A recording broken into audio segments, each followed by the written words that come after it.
எப்போவுமே ஒரே ரைஸ் செஞ்சு போர் அடிச்சு போச்சுல, இன்றைக்கி ரொம்ப ப்ரோட்டீன் ரிச்சாக ஒரு சாப்பாடு செய்யலாமா? அதுக்கு வந்து அரிசி கூட பச்சை பயிறு துவரம்பருப்பு ஊற வச்சுருங்க.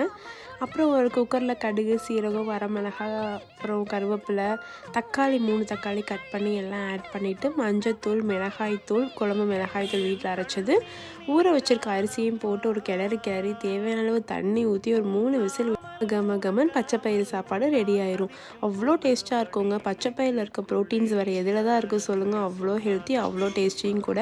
இந்த பச்சை பயிறு சாப்பிடாத குழந்தைங்களுக்குலாம் இதை கொடுத்து பாருங்கள், அவங்க ரொம்பவே விரும்பி சாப்பிடுவாங்க. நம்மளுக்கும் எப்போவுமே ஒரே மாதிரி கடையெல்லாம் சாப்பிட்ருக்கறக்கு இந்த மாதிரி ஒன் பாட் ரைஸ் செஞ்சு சாப்பிட்டிங்கன்னா அவ்வளோ டேஸ்ட்டாக இருக்கும். இதுக்கு சைட் டிஷ் என்ன வேணால் வச்சு சாப்பிட்லாம்.